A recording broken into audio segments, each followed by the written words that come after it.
Okay, we're up to the Mishnah on Kuf Lamed Vav Amid Aleph. Kuf Lamed Vav Amid Aleph. Remember, there's no get after Misa, there's no shtar after Misa, there's no kinyan after Misa. You can't give something to somebody if you're dead, right? You can't give something to someone if you're dead. Yerusha might be a different thing. You'd be Irish Bekeva, but it's not like that's why they came up with the words of the Shriv Meira, Divrei Shriv Meira, Keksuvim, Uksurim Dami. You had to be alive to give it. We mentioned yesterday the concept of a matana of saying hayom la'achamisa. So if you say hayom, that's something you're giving today, and la'achamisa, that means that something's happening after misa. We saw the Rashbam yesterday that if you say the lashon of hayom la'achamisa, really what you're saying is, I'm giving you the karka today, I'm retaining rights to the Paris today, and after misa you will get the Paris. So the father is retaining rights to the usage of the land. Father's retaining rights to the usage of the land, but the actual land is l'chora in the possession of the son. As we begin the Mishnah, if someone writes is nechasim to his son, he's a healthy person, he wants to get married, and he wants to make sure that there is no shibud nechasim to his wife. So she wants to make sure that the son from his first marriage has the land. So this would be his motivation. This would be his motivation in going to bed and writing such a shtar. I'm trying to get on to Daf over here, but oh, sorry. I took care of him. Ladies, I don't understand the case. What's the case again? Why do you want it? Why would a person write a shtar to his son? Chayom ulachamisa. It's going to go to him anyway, right? But if it's owned by him, there's a shibud to his wife, and that may go to his children from the second marriage. So what's he doing? He's going ahead. He's giving a present now. He's going to keep the kinyan Paris. He's going to give the rest to his son, and this he ensures the son from the first marriage will get it. Look at the lashon of the Rashbam, guys. The lashon of Rashbam. Hakoysiv nechasav lebanov on the Mishnah. Bori, we're not speaking about a shrev meira. We're speaking about a healthy individual. Sheroitz Lisa Isha. He wants to get married a second time. But he doesn't want to be mishabed his nechasim to his incoming wife. Lest the children from the first marriage are going to take a loss. And he wants to write his nechasim over to me after his death. Ella sheyochel peris b'chayav. He'll continue to eat peris as long as he's alive. So in that case, what's the lashon that you have to use? Sarach sheyichdav me'ayom ulachamisa. The mashma me'ayom yehei koni l'cha haguf levadoi. For you today, you get the guf of the land. Ulachamisa tehei nigmeres hamatana. And after misa, the matana will be concluded. Sheitochel gama peris, you'll get the peris as well. Ulachamisasi after my demise. He has nothing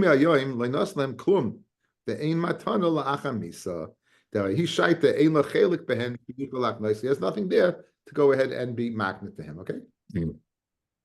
So again, basically, but the Rashbam just reiterated what I spoke out from having seen the Rashbam first, right? Basically reiterated it, that we're speaking of why he tells you the motivation why a person would be apt to do this. Why a person would be apt to do this, because he wants to make sure that his children don't lose. He wants to make sure his children don't lose. So he would write a shtar. What does the shtar say? This is your karka, me'ayom la'achamisa. It accomplishes two things. Me'ayom, you own the guf of the karka. I'm retaining rights to the peiros. La'achamisa, and after the demise of the individual, then the peiros will go to you as well. Actually, okay? You seem to be. I just wasn't sure. Isn't this like a will versus a matana? I just wasn't. That's what was going through my mind. No, it's a matana. It's not a Yerusha. It's a matana. It's a matana. Because the son would get it anyways, wouldn't he? But he's giving the son would get it anyways. Well, again, let's say he has other children from the second wife. Eshi. So that's what he's avoiding. He's avoiding that. That's what the Rashbam said, right? That yeah. He doesn't want his children from the first marriage to right. be okay, that's what he's doing this for. Okay. We also saw an afkamina between matana and Yerusha. we saw what we saw that whether you would collect from Mishubadim. Okay, anyway, let's see weiter. HaKoysev nechasel l'banav tzar shichtem meyom lachemisa. Divrei Rabbi Yehuda. Rabbi Yossi says, in it's not necessary. The Gemara will say, why not? In other words, like Rabbi Yossi, it's automatic. Even without the Lashon meyom lachemisa, it's self-explanatory. HaKoysev nechasel l'benoi lachemaisai. Let's say, in fact, does write that. What are the limitations of each party involved? Ha'av eni yachal limchar. The father can't sell his peiros mifnei shen ksuvim leben, because they're written to his son after misa. But ben eni yachal limchar, and the ben can't sell gufa the karka mifnei shen b'shus ha'av, because they're currently in the b'shus of the father. What happens if they do it? Machor rav b'chur machiyamas. If the father sells his peiros, they're sold until this father's death. Upon the father's death, the peiros would go to the lakeach, who owns the karka. Okay, no, the peiros would go to the son. Until he dies, and then it would revert to the ben, who owns the gufa karka. Ben, if the ben sells it, so the ben is selling the gufa karka. Ein lakeach b'klum at sheyamis ha'av. The lakeach has nothing until the av dies. In other words, it's the kinyan of the father would preclude him getting control of it until the death of the father. Okay? Says the Gemara. If he writes mehayom lachamisa, what does it help? Hatanan, we learned in a Mishnah, mehayom lachamisa get, ve'ena get. A man gives a woman a get, and the get says it's from today until after I die. Now, ain't get lachamisa, so it can't be after misa. There's no get. Mehayom, there is a get. So he's saying that this is your get from today until after I die. So the halacha is get ve'ena get. It's not either. It's not either. And as a result of being not either, right, then in mace, if he dies, she would require chalitza, perhaps it wasn't a good get. And therefore she's a yavamal shuk if there's no children, and you'd have to go ahead and free her. On the other hand, the brother-in-law would not be able to miyabim her because maybe it was a good get. And then it would be what? It would be achas. It would be eshes ach shaloi b'macham mitzvah. It would be right. It would be asar. So therefore, you do chalitza and you don't do yibum. But the question is, we don't say clearly that what you're divorced. We're misupik. We're not sure, fellas. We're not sure whether me'ayoyim and what it's a good get. Lachamisa, it's not a good get. So over here as well, why do we say unequivocally that there is the sale goes through, the father keeps the peiros, and the son gets the gufa karka? What's the difference between our case and the case by get? Says the Gemara, my hat, Hasam misafgalon. There by get we're in doubt. Itanahade, if it's a condition. In other words, this is you get from now until after I die. After I die, it's a get retroactively. So his death is a tanoi in the get. What would that help? She wouldn't fall to Yibam, right? That would help. She wouldn't fall to Yibam. She's living with her husband. The get is only chal after his death, limafreya, but she wouldn't go ahead and fall to Yibam. Or when he said, it's a get from today, and he said, la'achamisa, maybe he's having charata, that I don't want the get to be from today. I want the get to be after misa. And what's the halacha? And get la'achamisa.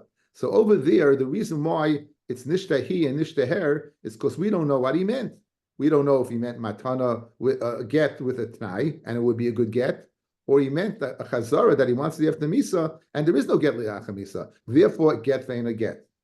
Aval hacha, but by the sale of the father to the son, the matana of the father to the son, hachikam alei. This is what he's telling the son.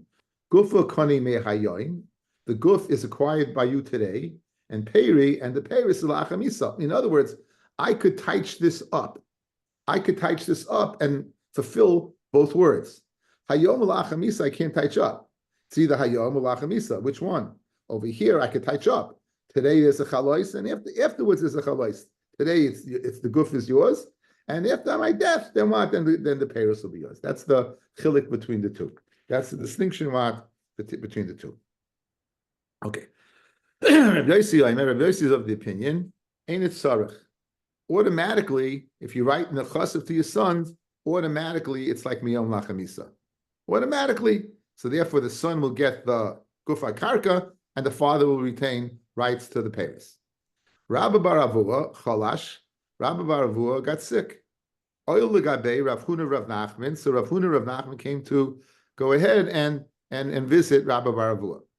Amalei Rav Huna Rav Nachman says Rav Huna to Rav Nachman, boy mine, ask from Rabbi bar Avua, halacha Reb Yossi or ein halacha Reb Yossi.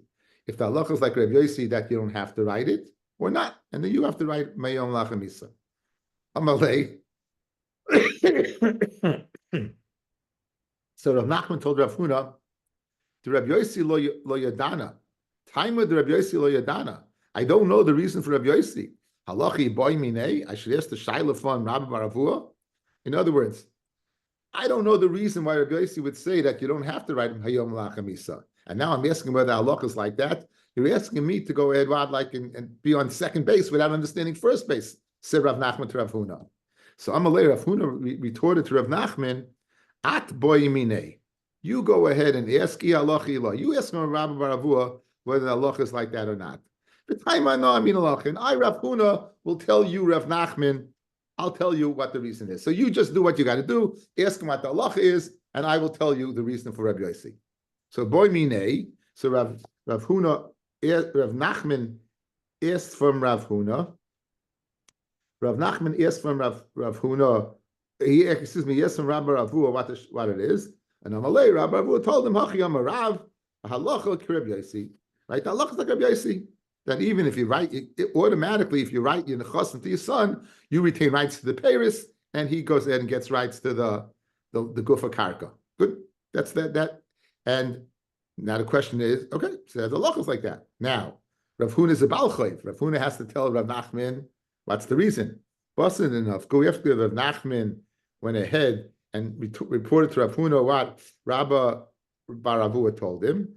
Amalei, so Rav Huna told Rav Nachman, Hainu time of the Rabbi Yossi, the Amma Zmanu shel shtar moichiach alav.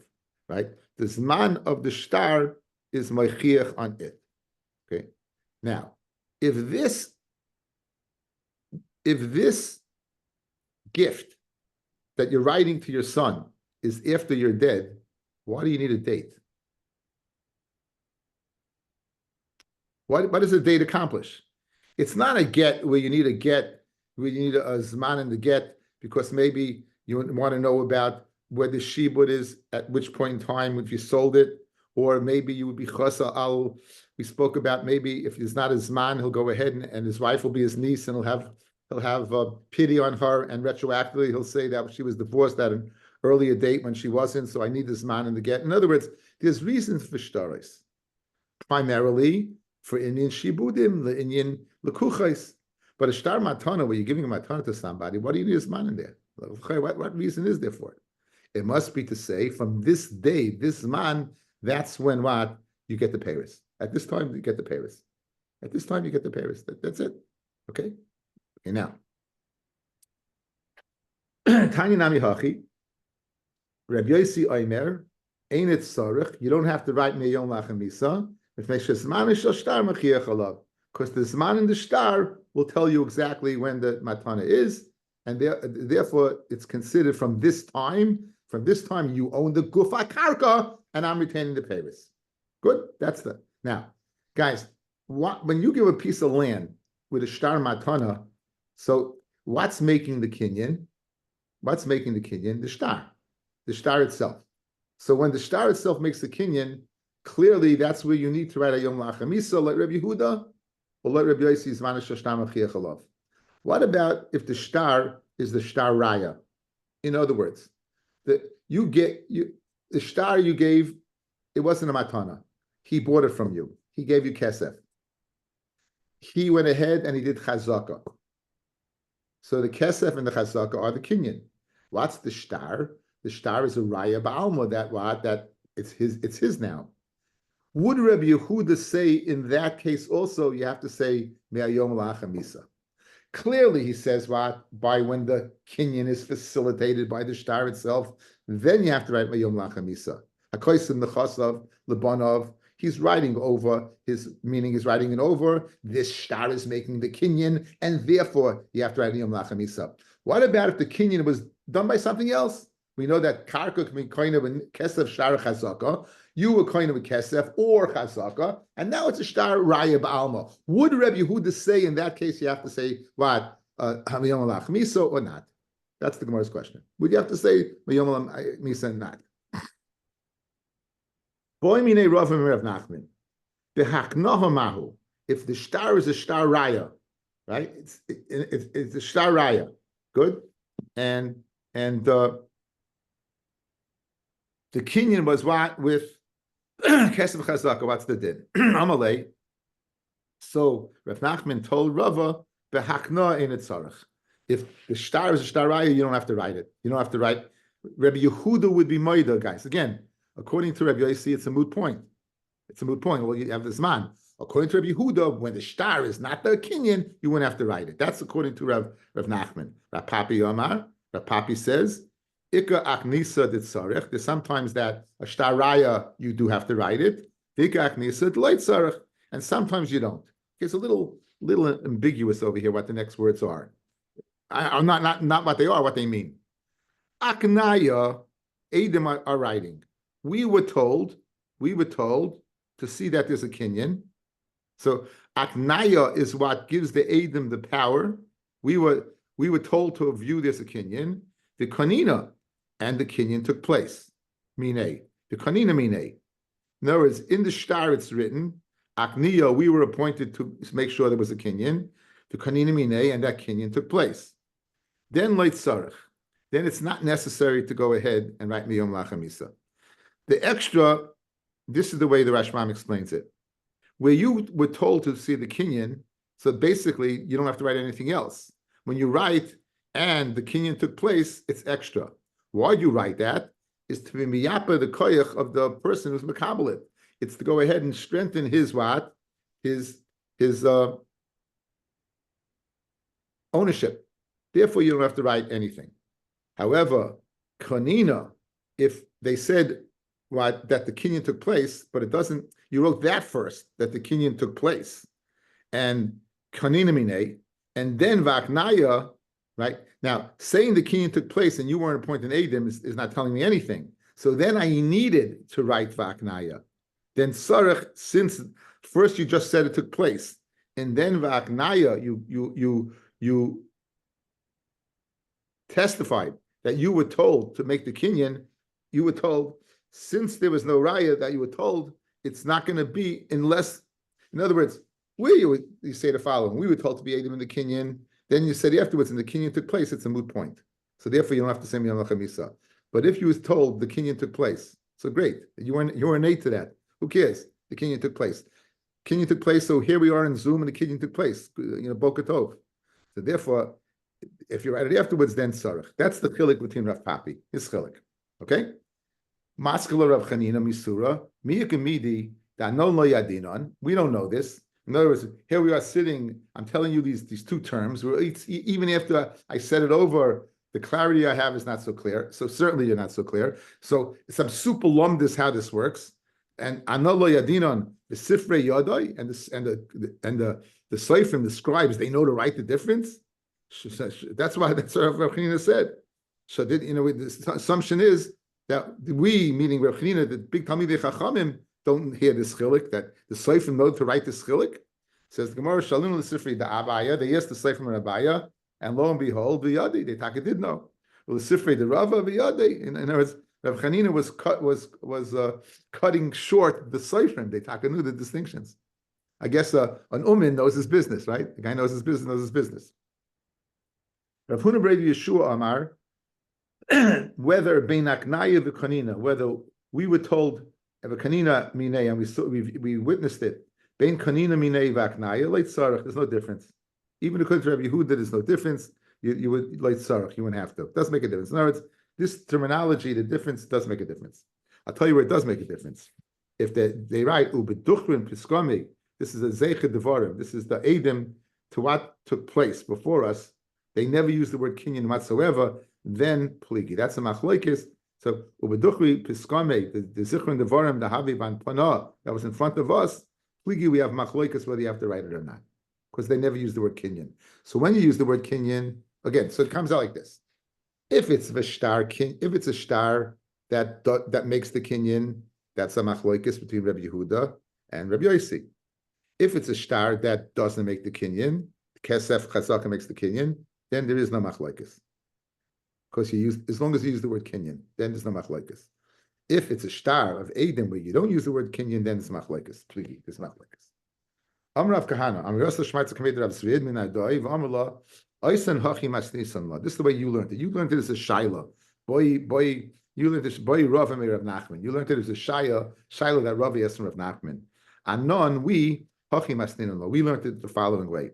Amar Rava, Amar Rav Nachman. In other words, we learned it as a statement. What's the din by Shtaraya? There's no difference whether first you use the lashon aknaya and then kanina minei. Ben kanina minei v'aknaya, no difference. Like tzarich, betuchrim v'skome the havi ban panim pligi. That then that's the machlokes. The machlokes would be where you don't use the word kinyan. But if you use the word kinyan, there's no machlokes. And the difference between this lashon and the previous lashon. In the first lashon, it was yes, there's a shaila from Rav Nachman. Over here was a statement. In the first case, Rav Papi had made a distinction. In the second lashon, we're coming down as a fait accompli, right? There is no shaila, right? It's whether kanina minei aknai or aknai kanina minei, it's not necessary. Okay. We said if a person goes ahead and writes a star to his son, the son has the kinyan guf and he has the kinyan paris. If the father sells it, then the guy has to write the paris till after the death of the father, right? If the son sells it, then what? He doesn't get it till the father dies. Now, what happens if the ben sells it in the lifetime of the father? So here, the ben sells it in the lifetime of the father, right? What's the halacha? That the person doesn't get it until the father dies. What happens if the son would predecease the father? So he sold the guf of the karka. Good. He predeceases the father, so the father still has the kinyan paris. After the father dies, would the lekeach get it or not? Or would it go to the yorshim of the father? That's the shaila. So, if the father dies first, no problem. The lekeach would get everything after the death of the father. The father had the kinyan paris as long as he was alive. He's no longer alive. It goes to the lekeach who bought his rights of the guf from the son. What happened over here is the son died before the father. So now, this kinyan, father's kinyan paris. What did is the son's sale a good sale or not?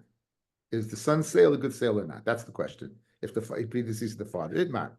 Machar ben b'chaye av, umeis ben b'chaye av, and now the kinyan guf is up in the air. It was sold, but the father has rights to the paris. Then amid beis. Rabbi Yochanan loy kana lekeach. The lekeach will not acquire it. Let's stop and tell you why, guys. Because Rabbi Yochanan is of the opinion that kinyan haperis is kinyan haguf. So the land, as long as the father was alive, it belonged to him. It was he had a kinyan paris. Once the son dies, right? So he had no right to sell it to the son. In a case where the father predeceases the father, then it goes over to the Rashbam speaks out, it goes over to the Lokeach. If, however, the son predeceases the father, it remains with the father. Because the kinyan of the father is kinyan aguf. It equals the kinyan aguf. It wasn't his to sell. However, Reish Lakish the Lokeach does acquire it.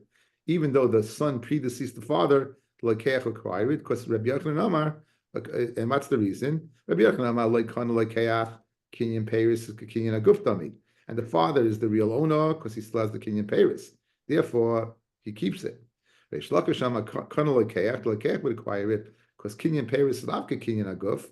So the son is the real owner, and the son therefore can sell it, and therefore, even if he predeceases the father, it would go to the lekeach. We mentioned these are one of three places where the halacha is like Reish Lakish, fellas. This is the big one. This is one of three places in Shas where the halacha is like Reish Lakish and not like Rabbi Yochanan. Okay, there's a long Rashbam over here. Let's see a little bit of it. Loy kana lekeach. Lekeach would not be kaina according to Rabbi Yochanan. Afilu l'chashayamus ha'av achakach. Even after the, so what happened, guys? Sale of son dies, father dies. It does not go to the lekeach. It goes to the yorshim of the father.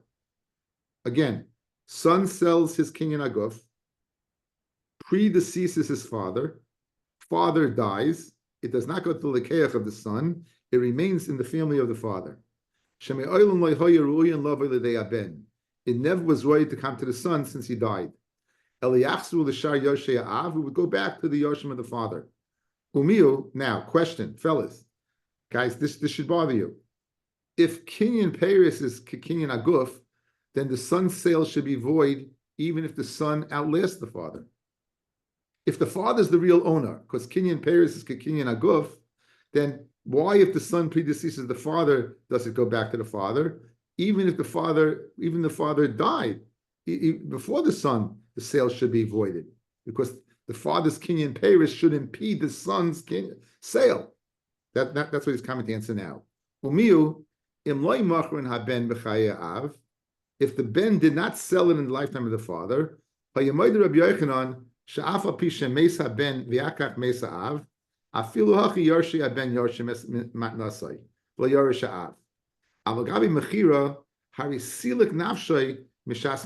son left. He never got it.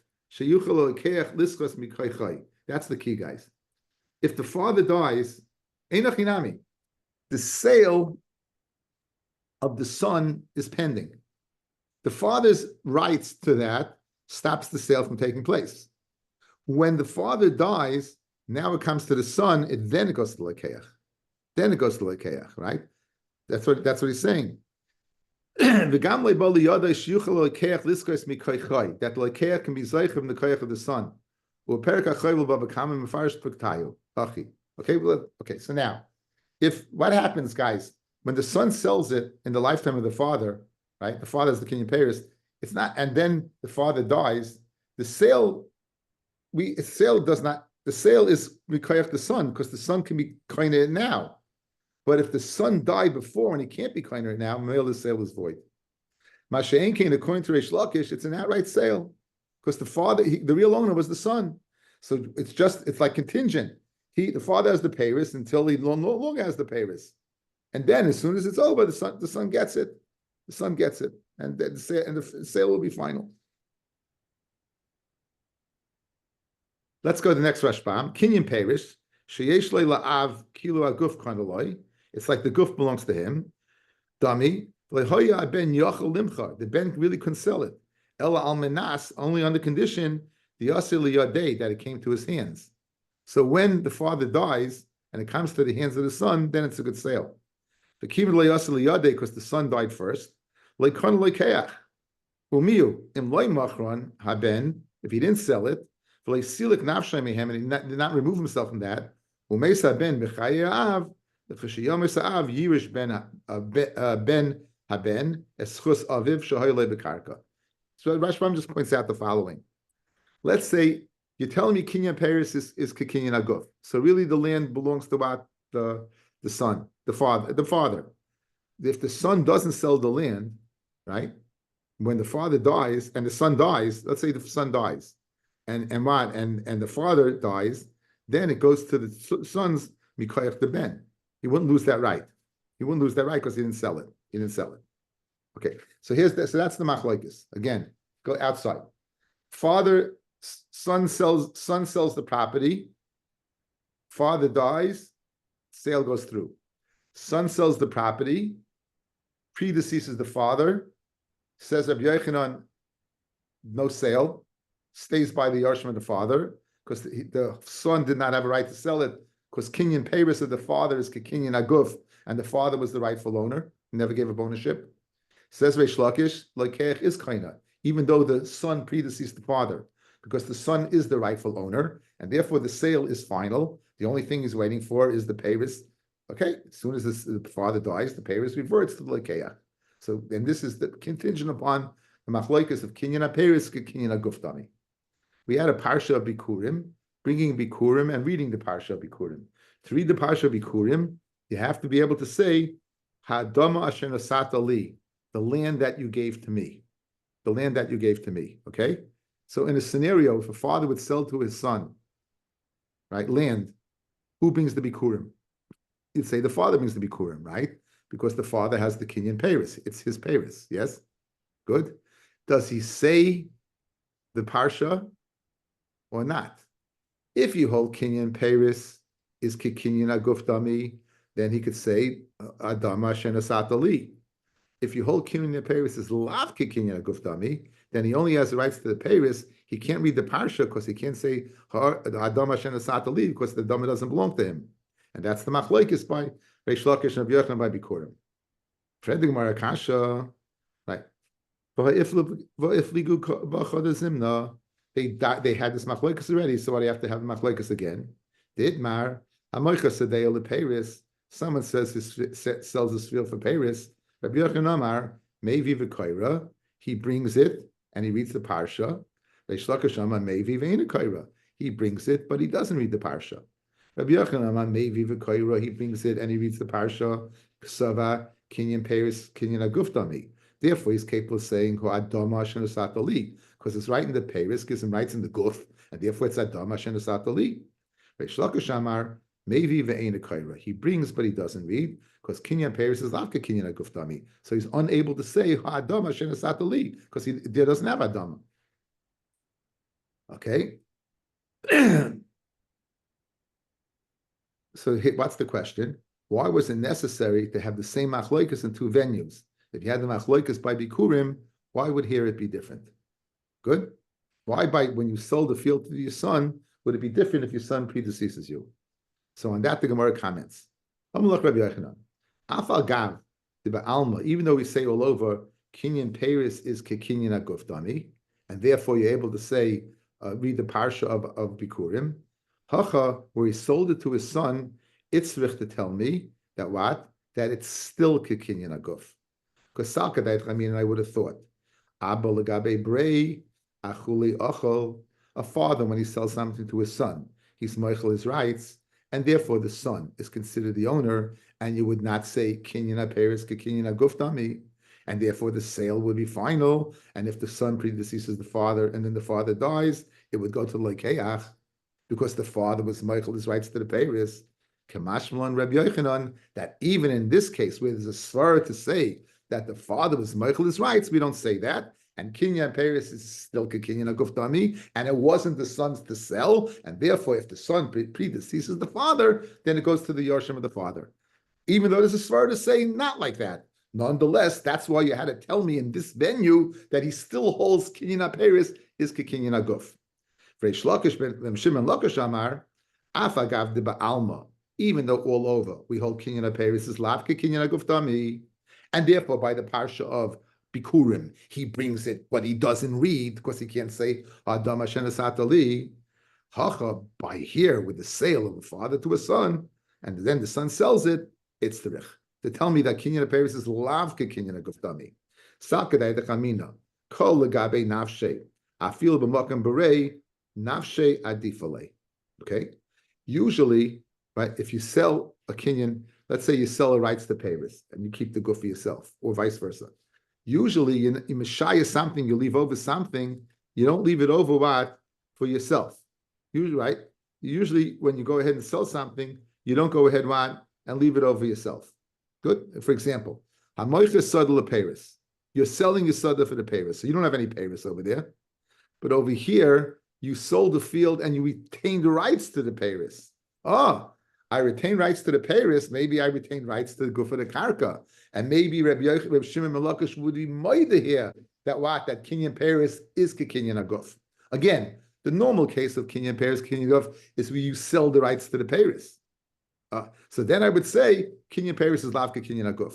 But over here, where you went ahead and you retained rights to the Paris for yourself, maybe over here I would say, in other words, there's no official change over here, guys. You know, it's like you sell your house and you continue to live in your house on a conditionally for 10 years, right?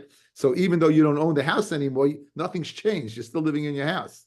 So the same thing over here. He sold his land to his son, gave his land to his son, and he retained rights to the Paris.